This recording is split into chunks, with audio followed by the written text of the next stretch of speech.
friends. Welcome to Coding Garden with CJ, where I have a new microphone. Hopefully it sounds okay. Let me know if it doesn't. Today we're going to write some code. You can be sure of one thing. We are going to write code. That's what's going to happen. Hello friends and welcome to Coding Garden with CJ. Oh, hello friends and welcome to Coding Garden with CJ. We're gonna grow our coding skills one day at a time. We're not afraid to make mistakes or fall out of line. We're gonna break things down, build them back up. We're gonna learn lots of things. It's gonna be really fun. Oh, hello friends and welcome to Coding Garden with CJ. Oh, hello friends and welcome to Coding Garden with CJ. Welcome to the show, Olaf. Thank you for the 8 months.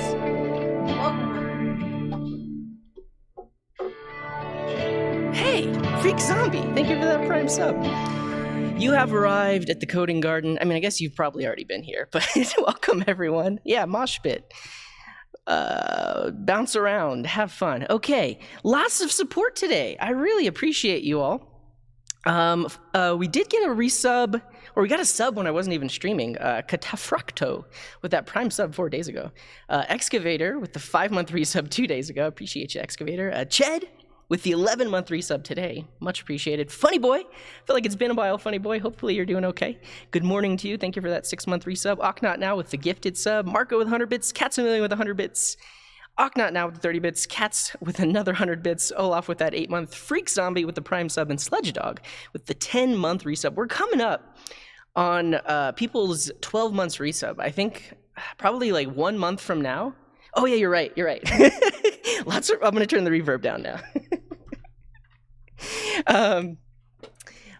Yeah, about a month from now will be a lot of people's 1 year, 12-month resub, which is gonna be. Which is insane, which is crazy. That reverb, though. Yeah, welcome, everybody. And thank you, Noogie Poo, for the 100 bits. Yeah, the reverb was cool. It's like, wow. Okay, we're going to get right into it. So not normally, but we've been doing, like, the algorithm of the day. I've changed it up. It's the JavaScript of the day. So what we're going to do today is we're going to start off right here, right now. We're going to implement some JavaScript array methods.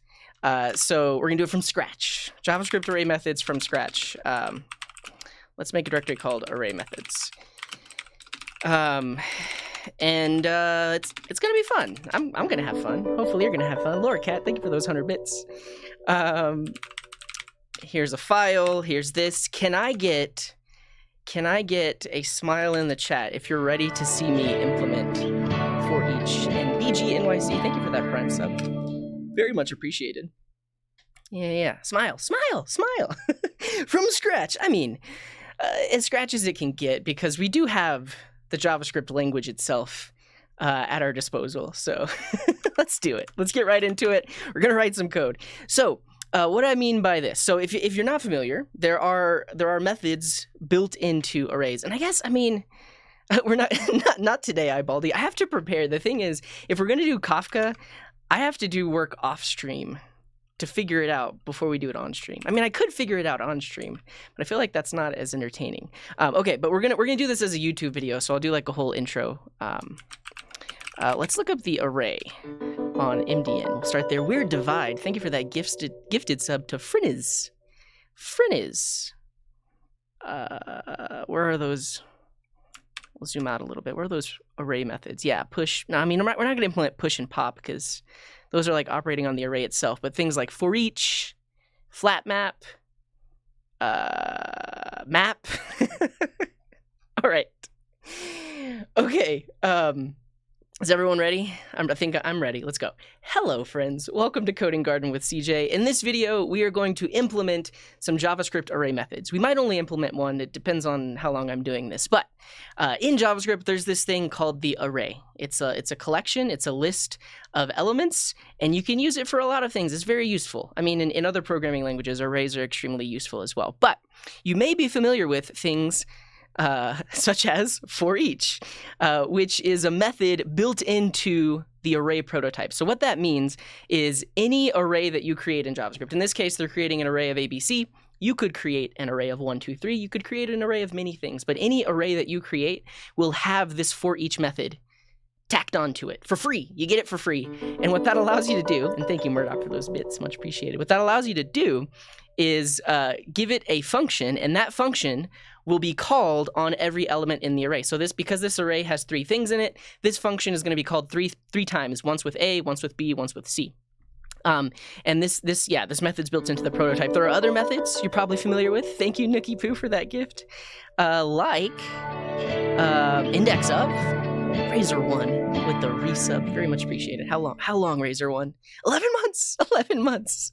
Oh, I do have my yerba mate today. Let's take a quick sip of this. Yeah, we can definitely talk about the difference between map and forEach. So the forEach that I just showed you is known as a higher order method because one of the reasons is we pass a function into it. And thank you, Aknat, now for the bits. Yeah, we are on a hype train. It's an awkward time to do a YouTube video, but that's okay. just know, all you people watching on YouTube, this is why you can watch this video for free, is because people give me money over here on Twitch. Okay. forEach is a higher order method. We pass a function into it.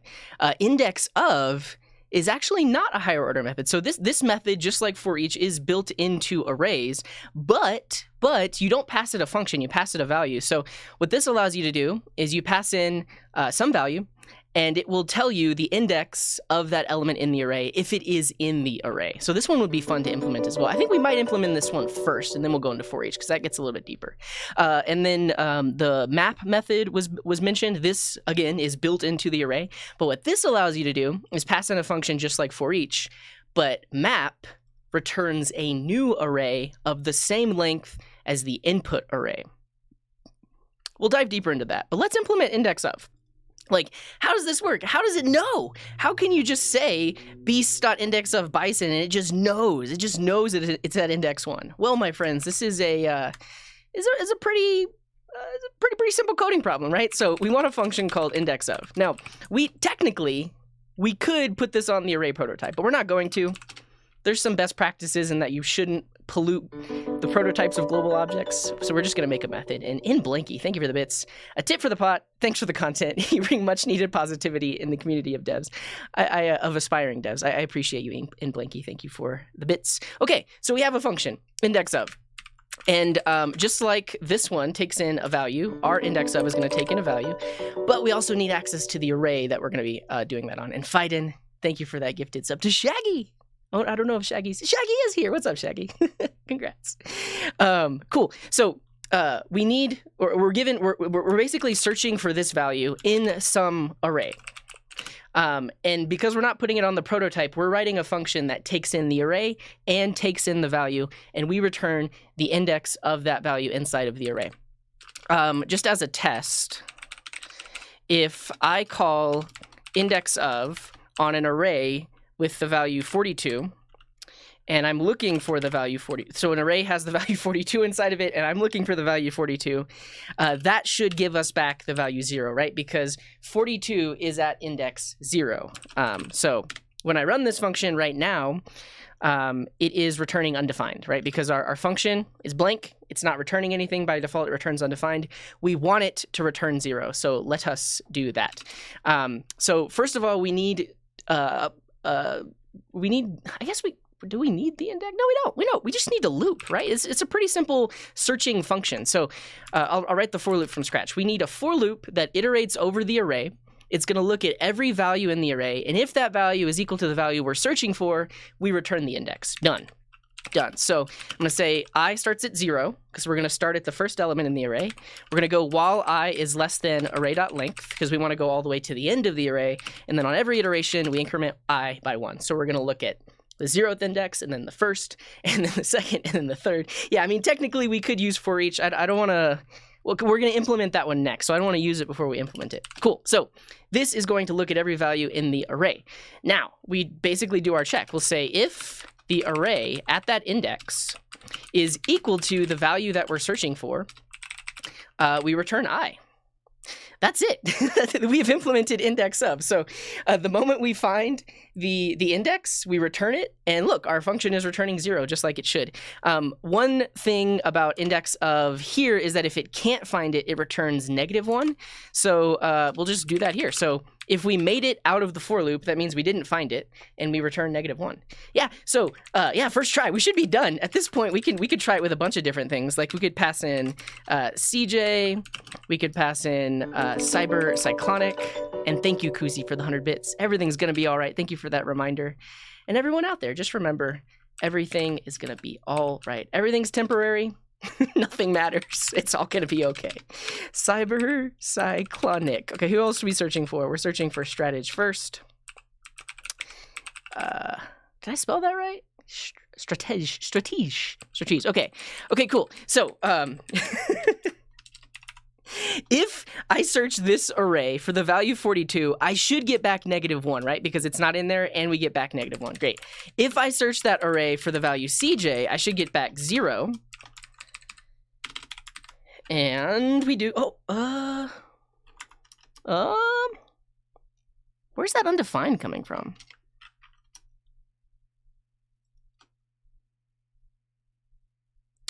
Weird. Thank you all for that hype train. It returns, okay, this is weird. And actually, let me just put this in a variable so we don't have to keep redefining it. So I have a variable called people, and that's here. And then we can search people for the value 42.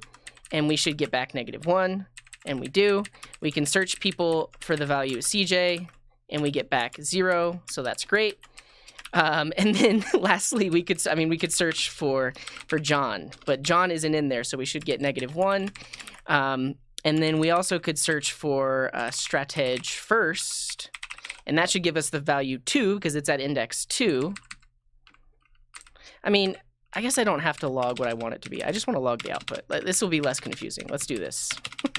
So people does not have 42, so it's -1. It does have CJ at index 0. It doesn't have John, so it's -1. And it does have strategy first at index 2. Great.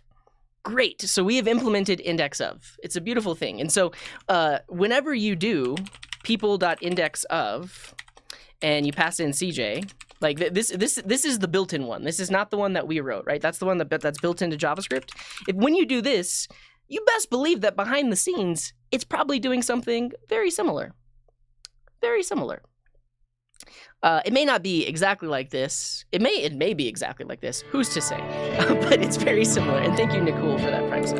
Awesome. Okay, so that's indexOf. Now we're gonna step it up a little bit. We're going to get a little bit more advanced, and we're going to implement forEach. And hey, DJ McMuffin420, thank you for that 5-month resub. Time to check the JavaScript source code. Yeah, and so the thing about the JavaScript source code is that it varies by JavaScript engine. So there's the V8 JavaScript engine, and they might implement it one way. And there is, what does Firefox use? It's not, I want to say like Shark. It's not Shark. There's no monkey, spider monkey. That's the one. It's not a shark, it's a monkey. Yeah, so Firefox has the spider monkey JavaScript engine. And they probably implemented in a very similar way, but they are two totally separate implementations. Okay, here we go. We're going to implement forEach. Now this is going to get a little bit trickier. So let's go back to how forEach should work. Right, so forEach exists on arrays. You pass in a function, and then for every element in that array, it calls that function. So that's what we need to do. So we're gonna have a function forEach, takes in the array, and some callback. Let's spell it out. We'll call it callback. Usually people abbreviate it as like CB, but this is our callback function. We're literally passing in a function that we want to call on every value in the array.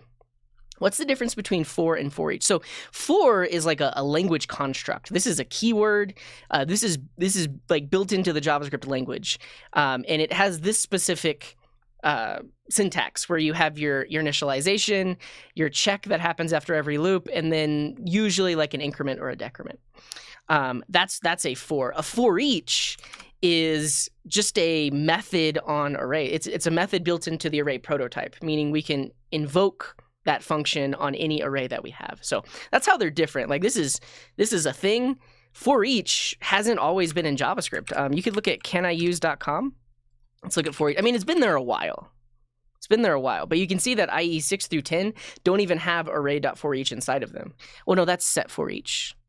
Array for, oh yeah, okay. So array forEach did not exist in IE 6 through 8, but it does exist in IE 9 and above. So forEach, because it's just a method on a function, is actually pretty easy to like polyfill. It was added later on, but yeah, for is built into the language. forEach is it's just a method. It's just a method. Okay, so what do we need? We need, again, for a lot of these methods that we're implementing, we need to iterate, right? Hey, Scragu, thank you very much for the raid. Welcome, raiders. You have arrived at the coding garden. Right now, we are implementing forEach in JavaScript. So we just implemented indexOf, which is pretty simple. Search through the array. When you find the value, return that index. But now we're going to implement forEach to kind of show how this might happen under the hood. Oh, that's pretty good. That's good to hear, Infi. So Infi is saying the C++ implementation. So this is taking me to, wait, what is Serenity OS? Serenity Now. From France. Very good. What were you working on, Scaragu? Scaragu? Scaragu. Cloud Run 101. Introduction. Nice. What is Cloud Run? I want to know. What is it? Okay. But Infi has actually linked us to some implementation of JavaScript. So Serenity OS rolls its own jobs. Okay, so this is yet another JavaScript engine. Like I mentioned, there's V8, there's SpiderMonkey. This is Serenity's JavaScript engine. It's implemented in C++, but we can actually see how they implement the index of. Where'd it go? Index underscore of? Yeah, so we've defined the function. Yeah, so this does a lot of error checking. So it makes sure that, well, first of all, it kind of like short circuits it. If the array length is 0, automatically return -1. If you didn't pass in the right number of arguments, handle that. And then we just do the loop and return the index. Cool. Isn't it great how I can just look at C++ and know what it's doing? Let's keep going. Okay. Wait, did we hear back from Scaragu?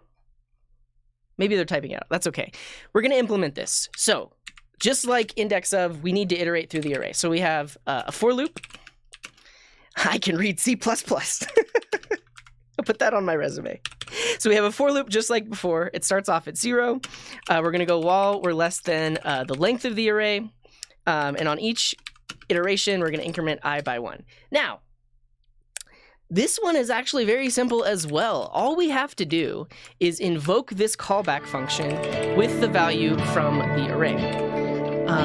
Hey, Dr. Danny, thank you very much for that resub. How long, Dr. Danny? 4 months. Very good. Sunny with that 2-month resub. Nice to see you as well. And Corty with the 3-month resub. I think we missed that earlier, but I appreciate you. Appreciate you. Okay, so this should work. However, if we actually look at this, what this callback function accepts, technically it takes the current value, the index, and the array itself. So we should pass those in as well. But let's do this. We have our let's call this letters. We'll give it a better name, and then we can call our forEach function. So we can say forEach. Our forEach function, we want to do this to letters, and we want to pass in this callback function here. I mean, my linter's complaining that I should do this. And you won't see the output as well in my editor, so I'm just going to run this file. But what we should see is that because we pass this callback function here, it should log every value in the array, because up here, we're calling that callback function with every value in the array. So let's run it. So if I just do node forEach, there we go, A, B, C. Wonderful, we've done it. But if we want to be more like the actual implementation, we should pass in these other things as well. So technically, when you call forEach, you also get access to the index and the array itself. So that way, inside of your callback function, you could use these things if you really needed to. So, I mean, technically, we could log the index and the array like this. And so for every element, we're logging it, but we're also getting access to the index the array. Implement a for each loop using a for. I mean, that's what we've done. That's basically what we've done. Use test-driven development. I think maybe we'll expand on this. So maybe like next time we will write some tests for this, because I wanted this to be like as basic as possible to kind of like show what's happening behind the scenes when you call these functions. The moment you introduce tests, there's a lot of overhead, but next time we could show how we could test these things. And we definitely need some error checking. Like, what if array is not an array? What if what if they pass us some random stuff? What if they don't pass us enough arguments? There's a lot of things we should be handling, but we're not. It's starting to look, I mean, the thing is, if you look at the source code for Lodash, they have a lot of these functions. And if you haven't heard of Lodash, it's what people used before things like forEach or map was built into JavaScript. I mean, people still use it. But let's look up Lodash really quick. There's also underscore, which, I mean, I don't know which came first, Lodash or underscore. I know more people prefer Lodash, at least from what I've seen. Let's go to the docs. Yuck. Is there a difference between running an async code in a normal for loop versus a for each loop? Yes. I mean, I will remind me to talk about that. I've put it in the parking lot. The parking lot is here. We'll come back to it. Remind me to talk about that. But yeah, if we just look at Lodash really quick, they have a ton of built-in functions, but they probably have like they called it find index. It's not indexOf, but it works in a similar way. You pass in an array, you pass in, I guess you could pass in a function that looks at the value. Oh, this is more like find in JavaScript, but it returns an index. This is like indexOf and find combined together. But all of these functions exist. There's also, I believe they have there's a flat map. There's probably some other map. They have like a reduce. Yeah, I know about Twitch Prime, but do you know about Twitch Prime? There's been a lot of Prime subs today, but if you have an Amazon Prime account, you can link it to Twitch, get a free sub. For anyone. It doesn't have to be me. Underscore was a few years before Lodash. Okay. I think I got into the JavaScript world right when everybody was switching over to Lodash. Maybe not. I don't know. But regardless, yes, we are basically implementing a library like Lodash. Where I'm going to leave you is with map. So we implemented indexOf. This is not a higher order method. This just accepts a single value and searches for it. forEach is a higher order method because it accepts a function as an argument. We're literally passing it a function that it can call. Yeah, it's a lodash versus an underscore. Yeah. Is lodash still needed? For some things. And book. Thank you for that Prime sub. Did you link your Amazon Prime to Twitch? Great job. Here's the thing. Lodash has a lot of things. Like it has like, especially as like, I think there's a group by. Yeah, there is a group by.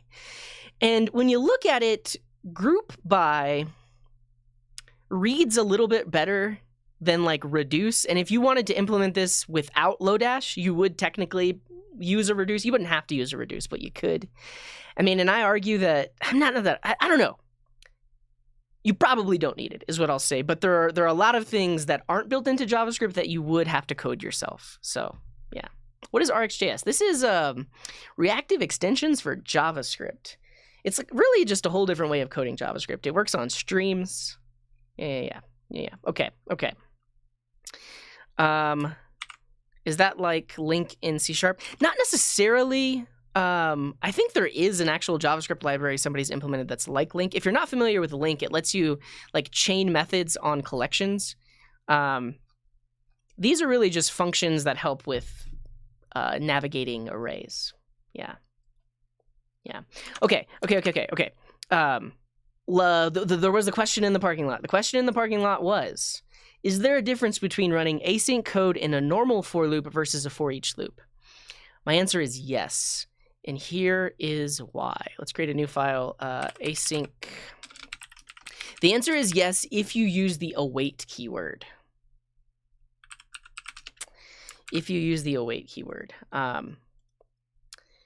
So yeah, okay.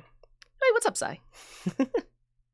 Link is built for iterators. The JS ones only work on entire arrays. Yeah, I mean, technically, if this was an array-like object, our function would still work as long as it had a length property and as long as you could use bracket notation. But regardless, nice.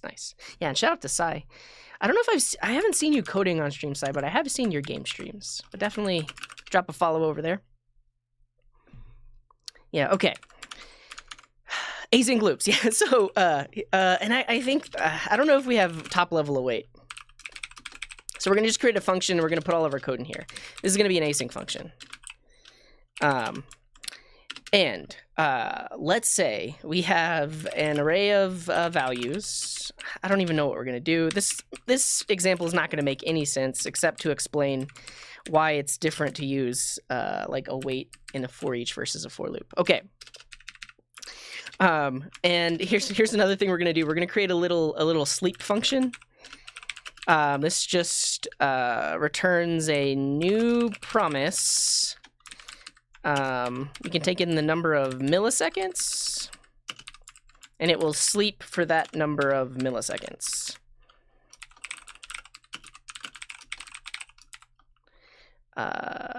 Resolve millisecond. There we go. Okay, so that's a little sleep function. So, PL Rael, thank you for that prime sub.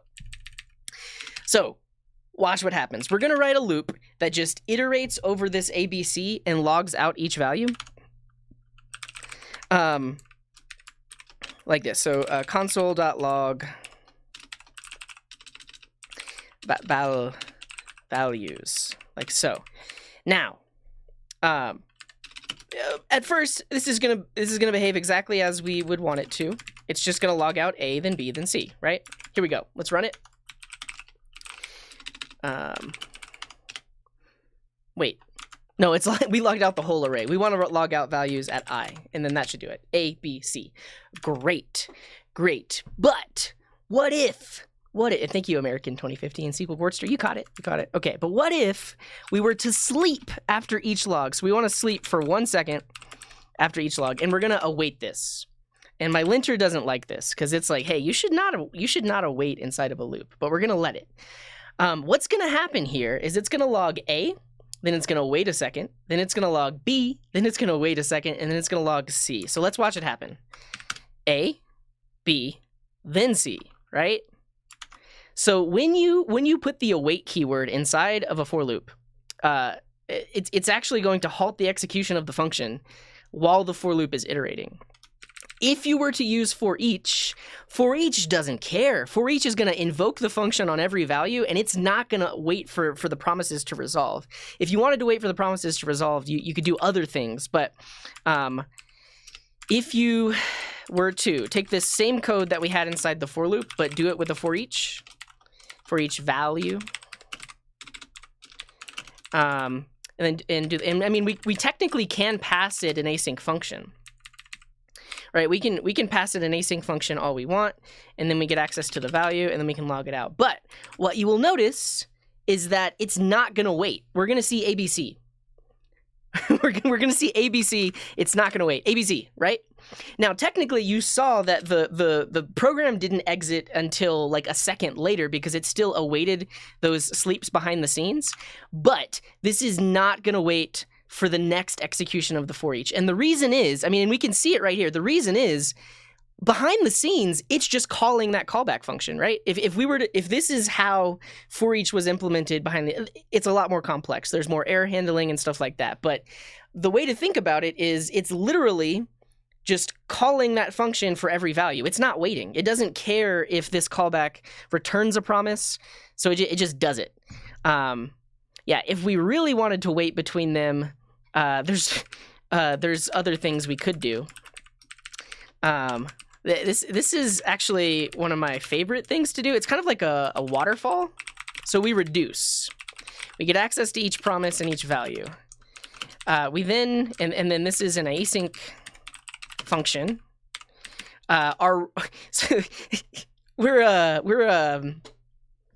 For each which waits, we could do that. We technically could do that, but we're getting deep down the rabbit hole here because what we're going to do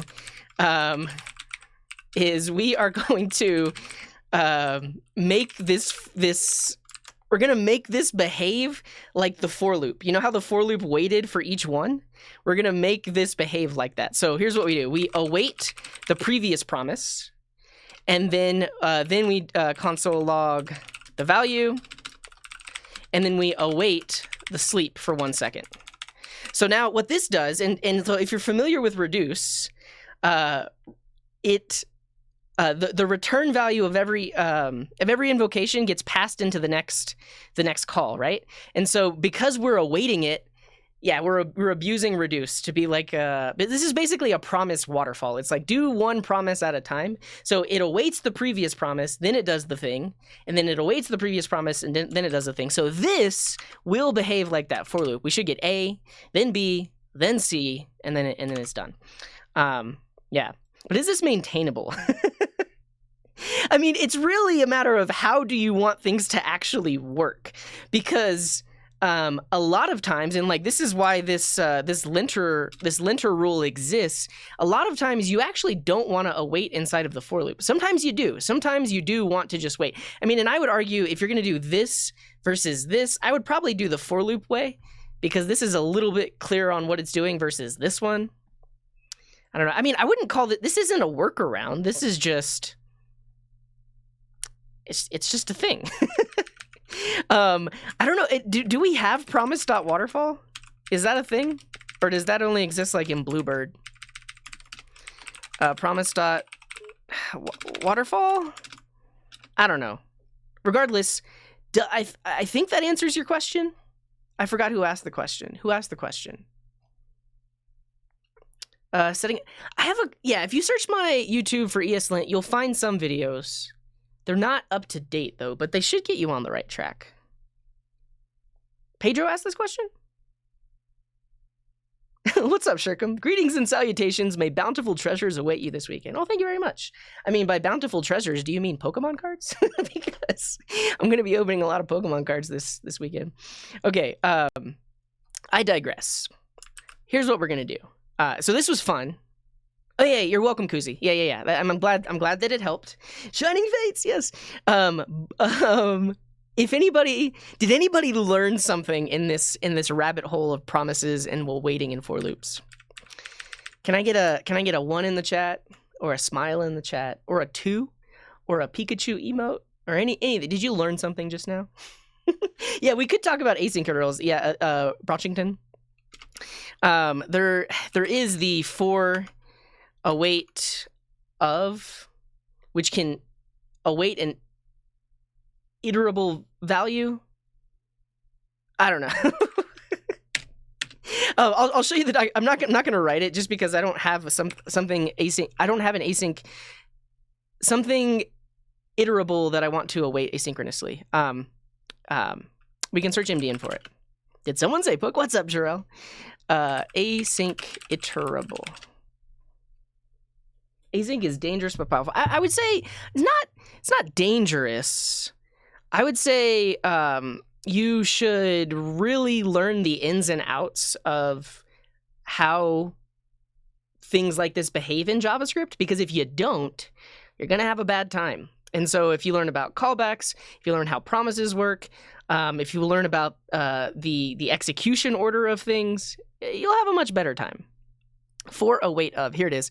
So for await of creates a loop iterating over async iterable objects as well as on sync iterables.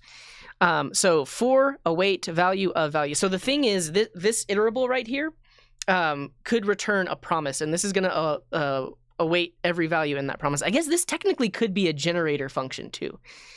This is a generator function that could yield a value that you could await.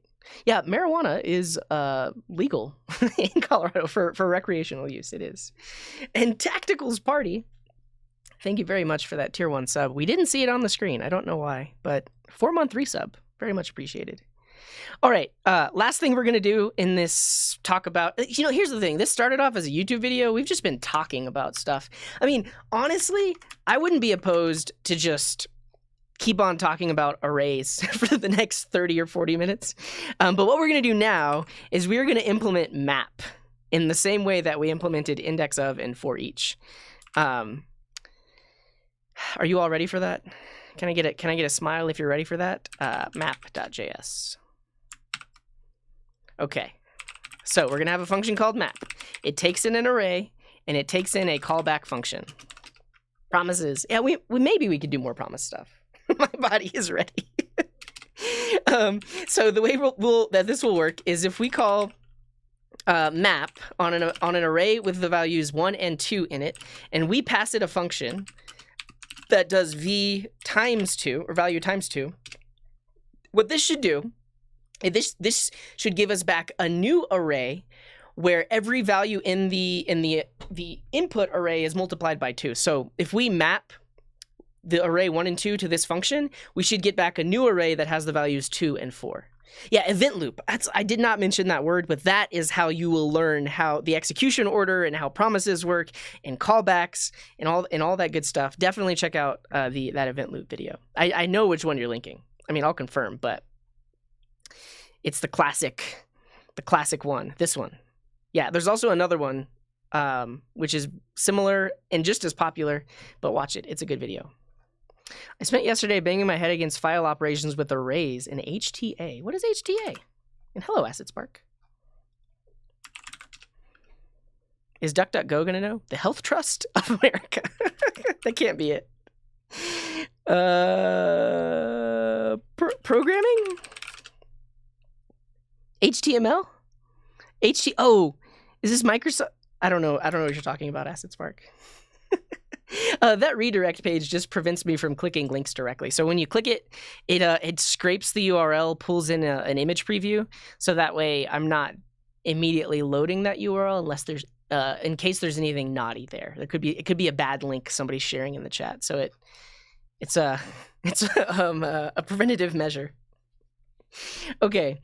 Can I please explain the difference between an object's prototype and the prototype property on constructor functions? It's the same. So if you create an object and you do .prototype, you're accessing the object prototype. If you're inside of a class function or you're doing something with that class and you do .prototype, you're accessing the prototype of that class. I don't know what you're asking. You had it. HTA files are desktop apps built in an Oh, that sounds pretty interesting though. Huh. Yeah, also prevents me from going to a Rickroll, because if somebody posts a link to a YouTube video called Cute Puppies, but it's actually a Rickroll, I'll know. Yeah, quick plug for the Rickroll Hall of Fame. And Ivan, thank you for that Prime sub. Is this still a thing? I didn't spell it right. Hall of Fame? Rickroll? Does anybody know the app? The URL? Doesn't matter. But I've gotten Rickrolled a lot on stream, and we've put up a bunch of videos. Okay, let's make this work. I'll show you the documentation really quick for map. We could probably use their example. Yeah, I mean, they do a very similar thing. So they have an array with the values 1, 4, 9, and 16, and they are passing in a function that will multiply each value times 2. So map on an array will return a new array of the same length. So the input array is length 4, the output array is length 4, but this function gets called on every element, and the return value takes its place in the new array. So 1 times 2 is 2, 2 times 4 is 8, 9 times 2 is 18, 16 times 2 is 32. So this is the result of calling map with that double function. And what's up, Bijang ID? Thank you for being here. Cool, so that's what we want to do. This should output an array with the values 2 and 4. So again, just like before, we need a loop. We're going to loop over every value in the array. And the difference here is we need some result array where we're going to store everything, right? So before we just called that callback function we got with forEach and just forgot about the result. But what we want to do here is we'll have an array of results, right? And we call each callback and we put the return value inside of this array of results. So right here we say results.push that callback with the array at that value, or at that index. We pass in the index and we pass in the array just like we did with forEach. And then after the for loop has iterated, we return the results. So what this will do is this is gonna give us back a new array. It's going to be the same length, right? Because we push into it the same number of times as the length of the array. So results array is going to be the same length, but each value in that array is going to be the return value of whatever callback function was passed in. Yeah, so Mark Boots is asking why. So when you can see whenever I do my snippet that's built in, it does index plus plus. My linter does not like that. We can actually let's do a quick aside and a quick rabbit hole talking about why this isn't preferred. So you can see my linter says there's literally a rule called no plus plus, and it is just a rule. This code will work for this specific instance. The code will work exactly the same way, but there are certain instances where when you use the plus plus operator, it may not work in the way that you were thinking of, and we can read about this rule. Why it's a thing. Yeah, so because the unary plus plus and minus minus operators are subject to automatic semicolon insertion, the differences in whitespace can change semantics of source code. I mean, that's one thing, but I was also thinking of, yeah, and so, I mean, technically people modify this rule to allow it in for loops. But the thing about the increment operator is it first accesses the value, so that's access the value of I. And Elon Musk, what's up, buddy? Thanks for the bits. How am I? I'm doing pretty good. I'm so happy I found a memory leak after 3 days. I know the feels. I chased a memory leak for months, years ago, like more than 10 years ago, but it took me a very long time to find where that memory leak was. Okay, but when you do I++, it accesses the current value of I, adds 1 onto it, and then that's the value that you get. There's also plus plus I, which increments the value first before accessing it, pre-increment versus post-increment. And so that's one of the main reasons people don't like it, is because it's not as clear as what it does, whereas this is very explicitly access the value of I and then add 1 onto it, because I plus equals 1 becomes I equals I plus 1. But this is another, this is a reason that I wasn't aware of, because I use semicolons and I don't have to worry about this. But it's possible that if you do, yeah, okay, so because there's no semicolon right here, this actually becomes I plus J. And so plus J is technically the unary plus on J, which coerces it to a number. If it's already a number, it stays a number, and then you just have I plus J. So without semicolons, that is confused. It's not confused. Like, this is interpreted as something different to the JavaScript engine. And what's up, Andrew? Hello. Well, why does my callback have only 1 parameter? So you can pass in a callback that only takes in 1 thing. That's totally fine. But there are instances where that callback function does want to access the index or the array itself, which is why we're passing in multiple. So in my case, I'm only using the first value, but technically you could access those other things that I'm passing in. So you could get access to the index and the array, and then you could use them inside of here. Like that. Okay. Oh, there it is. Thank you, Murdoch. It has dashes in it. The Rickroll Hall of Fame. So, days since last Rickroll, 231. I feel like it's been less. We just haven't gotten any. We haven't gotten any pull requests. But there's a bunch of clips on here of all the times I was Rickrolled on stream. And there's a GitHub repo. Rickroll Hall of Fame. Hey. I did it right. Do we have it? We actually do have 4 pull requests. These are just dependency bumps. Cool. But if you know of a Rickroll, you can actually make a pull request here, and we can get it onto that website. Thank you, Murdoch, for the link. Okay, DD man, thank you for that reset. Thanks for being you. Well, thank you for being you. I appreciate you. What am I doing about my online security? I don't go online that much. I mean, I technically broadcast my face to the internet, but I don't really talk about much personal stuff. I have a Twitter, but I am following 0 people, and if you look at my feed, I just say when I'm live. I don't talk about my personal life or share my location. Yeah, I don't have a Facebook. Yeah, basically just if you care about your online security, don't use social media. Okay, let's see if this works. We have not confirmed if this works or not. But let's see if it works. I mean, you know that. I mean, I say that I'm in Denver. I tell you that I'm in Denver. There we go. So the first one gave us back, so we passed in a value, we passed in an array that has the values 1 and 2. We gave it a function that's going to double every value, and we got back an array with the values 2 and 4. So it works. For this next one, I was showing you that each invocation has access to the value, the index, and the array itself. So we see the value, the index, and the array, and then again, it results in 2 and 4. Okay. Oh, we actually just talked about this same food. Rewind the stream like 5 minutes, and you'll see us talk about why we do this. And I didn't show it in code, but I plus equals 1 is a shorthand for I equals I plus 1,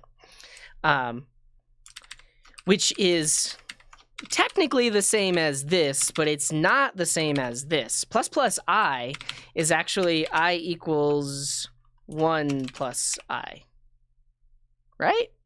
Something like that. I don't know. Doesn't matter. We're going to put that back to this. Back to that. And we're going to show that this works for other things too. So actually, I'm not gonna log this anymore. What are some other map examples?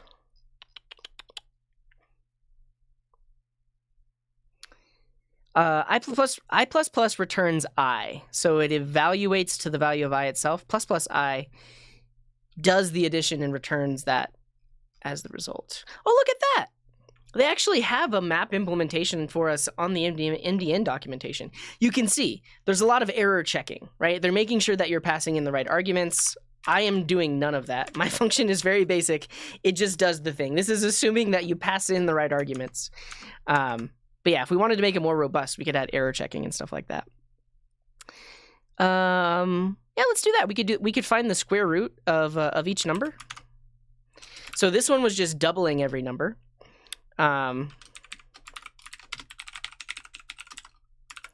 We are going to take 1, 4, and 9 and create a new array that has the square root of each of those values in that new array. So if we run this again, the first one's 2 and 4, and then the next one is 1, 2, and 3, because the square root of 1 is 1, the square root of 4 is 2, and the square root of 9 is 3. Now, I wrote this out this way because let's just take a quick aside and talk about why these functions look different. Why do they look so different? So this is an arrow function. A quick aside. This is a fat arrow function. And at first glance, you may have no idea what this thing is doing, but there's actually a lot implied here. So because we have this on a single line, and because this is the only statement inside of this function, we don't need the curly braces, right? So with the function keyword, you need the curly braces. So because of that, we don't need the curly braces. Also, because it's the only statement, there is an implied return. So we actually don't need the return keyword here. So what this is this is a function that takes in v and returns v times 2. If we were to write this with the function keyword, it would look like this. No arrow. We need a function body, and we need to return v times 2. And so this is a little bit more verbose. Some people like that. I don't like that this is very I mean, they're technically both anonymous functions. They don't have names on them. And you could give this a name, like double. Yeah, but when in this specific scenario, when you have one statement and you want to return that, this is a perfect use case for kind of like a one-liner. The other thing is these parentheses are optional, so it gets even terser, even more terse. Yeah, and then there's a lot of other implications that I'm not mentioning that have to do with how it modifies the context. But technically, you could write the function like this and it would still work. And yeah, this code should still work. We get 2 and 4 and 2 and 4.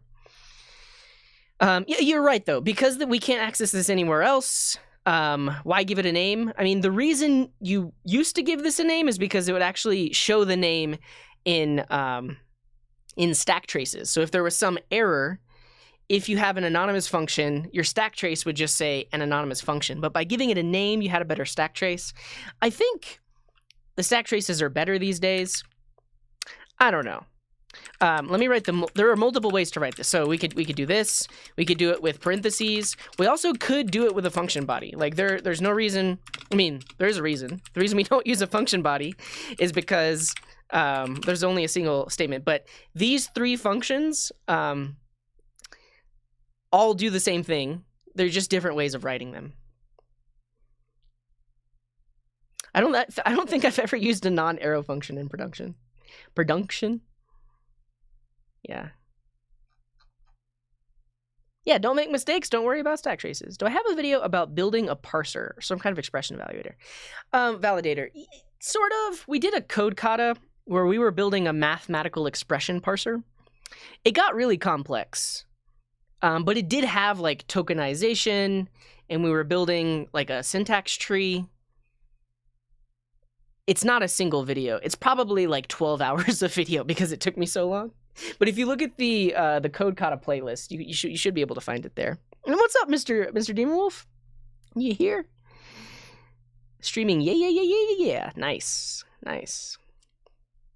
Export star from Joy? Wait, schema validation? What are you talking about?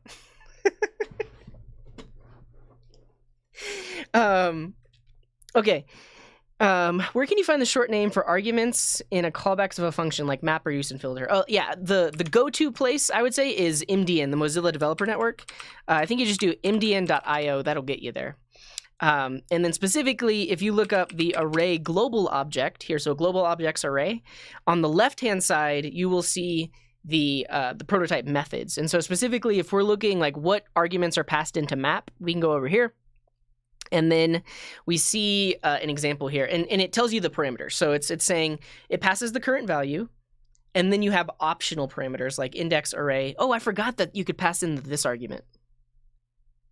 We won't worry about that because technically, if you passed in this argument, we would need to bind it.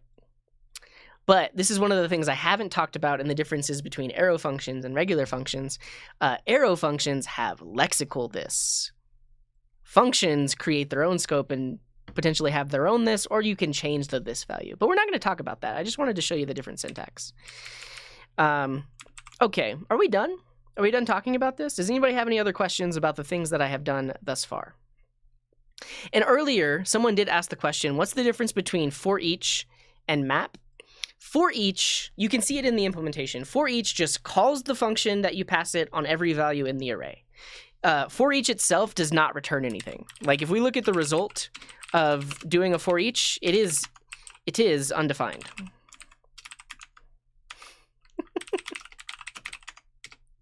Undefined. With a map has a return value, and that return value is an array. So a map creates a new array that is of the exact same length as the input array. And so right now I'm just straight up logging these out, but technically, if we looked at the return value is that array that we were expecting. So if I do this, result is going to be an array with the values 2 and 4, and it's a brand new array. Not that node map 2 and 4. Right? So that's the major difference between forEach and map. forEach just calls the function, throws away the return values if there are any. Map holds on to those return values and puts it into a new array of the same length. So that's why we use map instead of forEach in React. Yeah. So in React, you're creating a virtual DOM tree. And when React sees an array of elements, it knows that it needs to render each of those elements. If you were to use a forEach returns nothing, so React would not know what to render. Yeah, that's why we use map there. Does an arrow function do anything else other than allow you to simplify the code? Yes, but I don't really feel like talking about it right now. But yes, the answer is yes, and I have talked about it before. Let me see if I have any videos on it. This call, apply and bind, express error handling. Yeah, I think I do talk about it in this video because when I was talking about. Hello, I'm Craig, and I'm a developer. Oh, hi, in this Craig. course, we're going to be exploring Craig? a What's term his that name? you've probably heard. Oh, okay.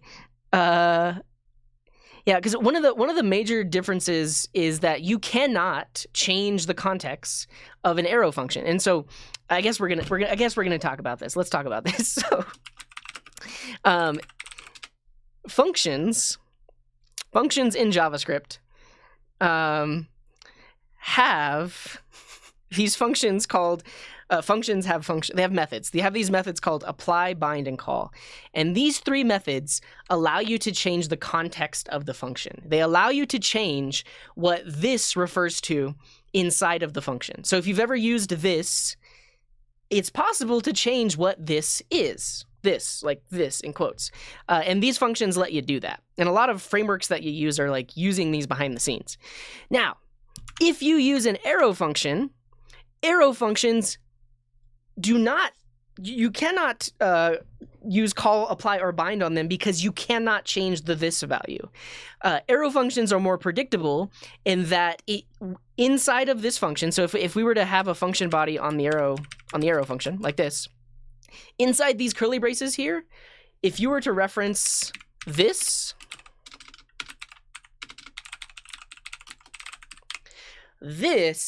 is exactly the same as what this is outside of that arrow function. You don't have to worry about this possibly being something different when you use arrow function. So this is known as lexical this because this inside of the function is exactly the same as the this outside of the function. Whereas if you were to use the function keyword, it's possible that inside of here, this is different. It's this, but not that this. That's mainly what I'll say about it is you have to worry about context and the this keyword. And I probably talk about it in this video. This. Oh, look, it was when I was using my old question and answer website. This is this, and this is that.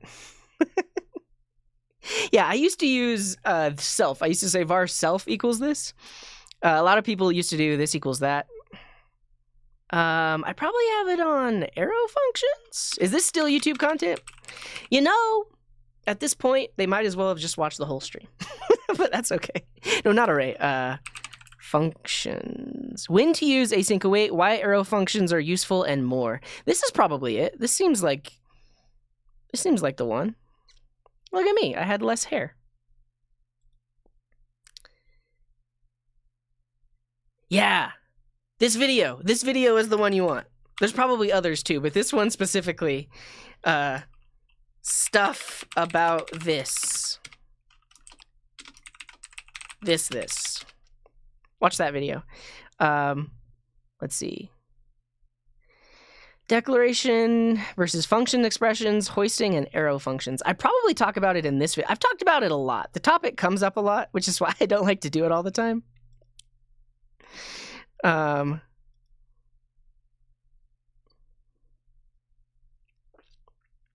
Wait, do I do it here? I do talk about arrow functions. I don't think I talk about this though. This. Oh well. That's it, that's all. Exactly, Daish. This. Okay. Less hair, same amazing mustache. I think that's it. This has been fun. We talked about how to make indexOf. We talked about how to make forEach. We talked about how to make map. We had a quick detour into talking about async loops. This was a fun time. And I feel like if you're new to JavaScript, you might have learned something, right? Because we use these functions all the time. Array.indexOf, array.forEach, array.map. How does it actually work? This is maybe sort of kind of how it works. Okay. Wait, did I close Twitch chat? I did. Nice, Sound of Gaming. It's good to hear it.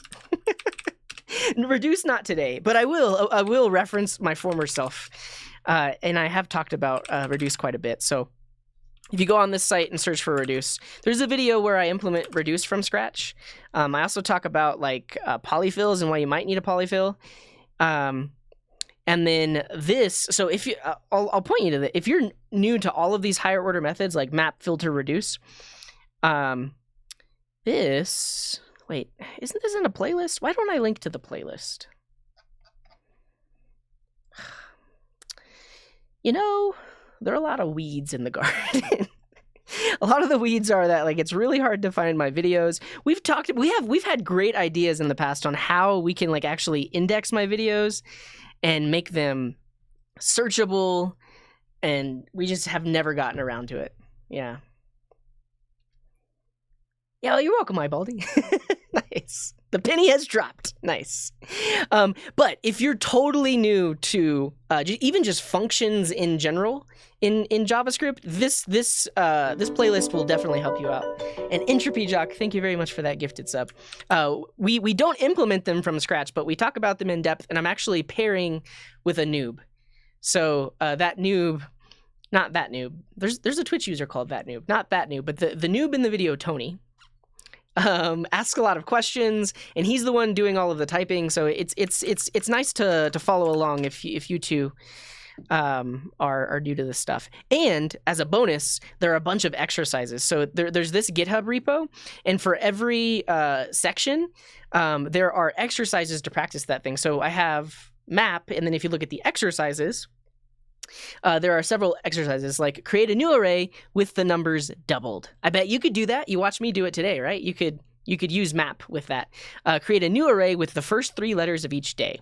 Create a new array with the string full name of each person. So there's some exercises here. We do the exercises in the video, but you could also go in and try and do these yourself. And then if you can't figure them out, watch the video.